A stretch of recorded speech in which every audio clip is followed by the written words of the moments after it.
Ek is hier gebore en het hier groot geword, soos my ouers se plaas. En in 2016 was ons op 'n vakansie in die Kaap gewees, ek en my man, en ons het dit so geniet om net wynplaas na wynplaas te gaan en so tuis te voel daar. En dit het vir my amper gevoel asof ek by my eie huis aankom.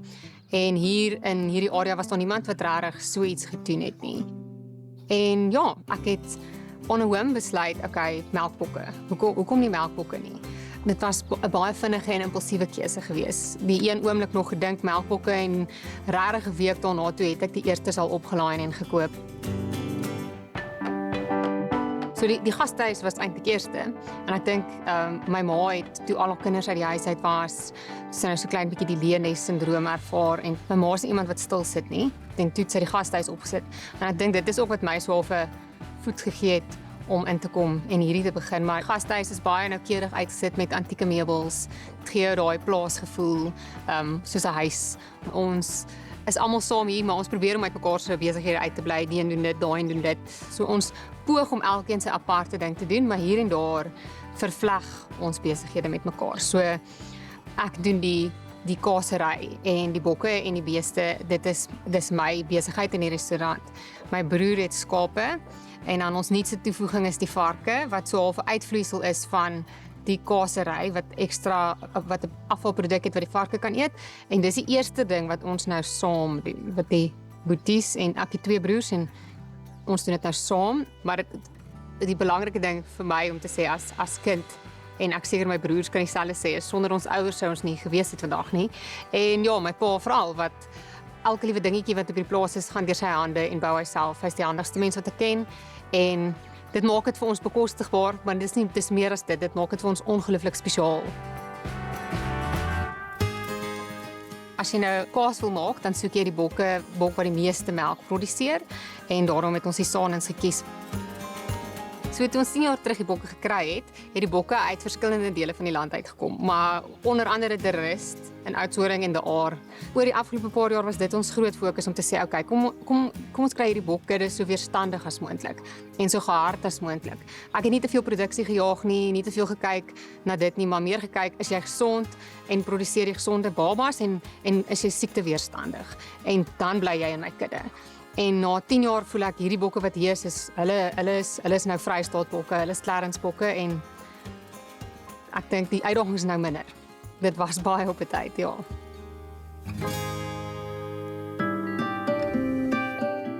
Ek dink dit is die hele ding waar die nis inkom. So dit is ook, okay, daar's niemand wat mense op hulle plaas verwelkom nie.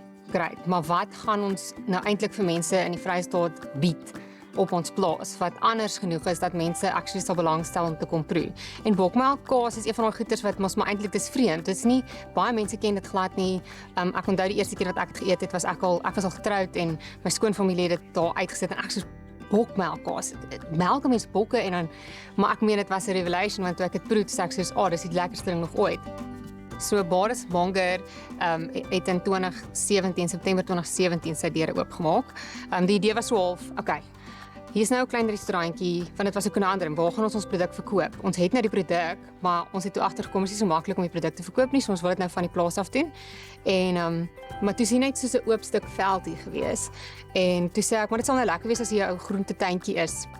En dis hoe die tuin nou ontstaan het en soos wat die tuin volwasse geraak het daar al meer en meer produkte gekom wat ons die geleentheid gegee het en nie ons nie, my ma die geleentheid gegee het om hierdie wonderlike produkte te begin produseer. En dis nie net 'n groentetuintjie nie, dis regtig 'n lus en dit gee vir ons almal soveel vreugde en vir enige besoeker wat hier kom ook, dis regtig 'n spesiale tuin en hy het nou al mature, so hy gee nou vir ons elke jaar baie goeie oes en daarmee maak ons konfyt en chutney en ons probeer om unieke smake en geure en ietsie wat bietjie anders is te doen. Maar van die heel begin af was my idee en visie, lang visie om te sê, regtig lang plan, om te sê ek wil graag 'n farm to table ervaring vir mense bied. Vir my is 'n holistiese benadering en om hierdie stukkie grond wat ons het so goed as moontlik op te pas, regtig integraal tot die besigheid en ek probeer nie te veel inmeng met wat die natuur vir ons gee nie. Maar ja, vir volhoubaarheid is dit hoekom ons ook in 2025 4 koeie gekoop het en ons het ook aan die einde van 2025 'n paar varke gekry en alles saam begin ons al meer beweeg na 'n stelsel toe wat 100% vir homself sorg.